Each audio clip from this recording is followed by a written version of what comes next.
Serving in the military has been a long-held practice for many British royals. From the most recent royal member of the military, Prince Harry, to his great-grandfather King George VI, royal family members have shown their support for their country by joining the armed forces all throughout British history. Although the tradition of a monarch leading their troops into battle has been left to the past, the British monarchy has found modern ways to support the military. Hello and welcome to Royal Scandal. Please do well to like, subscribe, comment, and turn on the notification bell so as not to miss out on any news updates. From visiting troops to providing resources for veterans, the royals bring visibility to those who fight for their country. This link has been well preserved throughout history even though the political power of the monarchy has changed. Did you know that, to this day, soldiers who join the British Army still swear an oath of allegiance to the king and his successors? Needless to say, the relationship between the crown and the military is significant. Although it is true that many royals will receive honorary military titles regardless of whether or not they have actually served,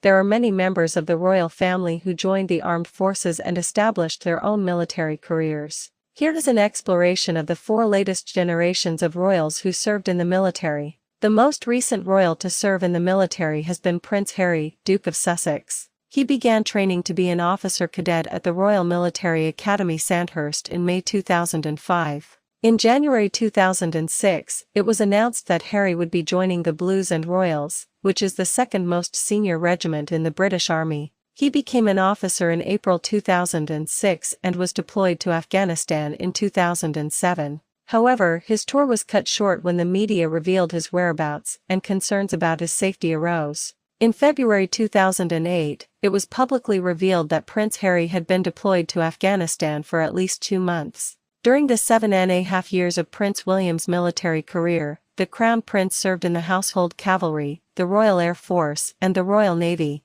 In December 2006, William graduated from the Royal Military Academy Sandhurst. To continue the parallel between the two brothers, William began as an officer in the Blues and Royals. Shortly after completing his time with the Blues and Royals, Prince William began training with the Royal Air Force to become a pilot like his father, King Charles III. In 2008, Prince William joined the Royal Air Force and the Royal Navy, and a year later in 2009, he became a search and rescue pilot. When King Charles III became the ruling monarch of the United Kingdom, he also became Commander-in-Chief of the British military. However, before he inherited this role as the head of the armed forces, Charles followed in the footsteps of the monarchs who came before him and served in the military. While studying at Cambridge University as the Prince of Wales, Charles began his military education by receiving flying lessons from the Royal Air Force. In 1971, he flew to Royal Air Force College Cranwell to become a jet pilot.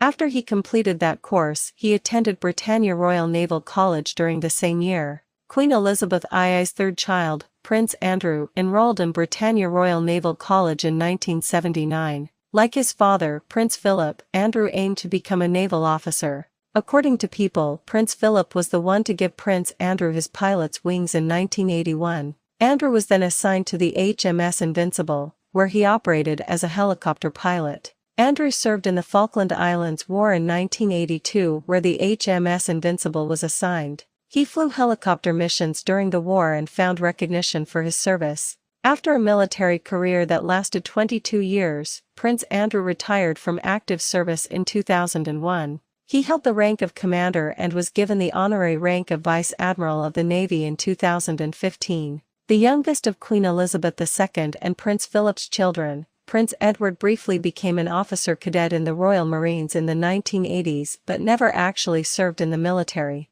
However, like his sister and the other royal family members, Prince Edward holds several honorary titles and wears an official military uniform as a working royal during ceremonial events. During his mother Queen Elizabeth II's funeral, Prince Edward wore military regalia. He holds the rank of Royal Honorary Colonel of the Royal Wessex Yeomanry and the London Guards. The late Queen Elizabeth II maintained a very strong connection to the armed forces throughout her reign as queen. However, this unique relationship with the military began before she assumed the throne, when she was a princess. In 1945, Queen Elizabeth II, who was Princess Elizabeth of York at the time, joined the Auxiliary Territorial Service (ATS), and became the first female royal family member to serve full-time as a member of the armed forces. Learning to operate and maintain vehicles were some of the duties Elizabeth took on as she did her part to aid troops during World War II. This decision to join the ATS reflected the decision that many women made that Prince Philip was a well-respected and distinguished member of the Royal Navy during his military career and long after his retirement. The late Duke of Edinburgh entered Britannia Royal Naval College and became a cadet in 1939. He was successful, even earning a prize for Best Cadet. In 1940, Philip followed his passion for life at sea when he joined the battleship HMS Ramillies and spent 6 months in Sri Lanka before joining the battleship HMS Valiant in 1941, where he was in charge of the ship's searchlight. From 1942 to his return to the United Kingdom in 1946, Prince Philip served as First Lieutenant. On his 90th birthday in 2011, Queen Elizabeth II made her husband Lord High Admiral. In addition to his titles in the Navy, the Duke of Edinburgh was the Field Marshal and Marshal of the Royal Air Force, Colonel-in-Chief of the Army Cadet Force, and Air Commodore-in-Chief of the Air Training Corps. He supported troops, veterans and their families in every branch of the military until his death in 2021. Thank you so much for watching. Please like and subscribe.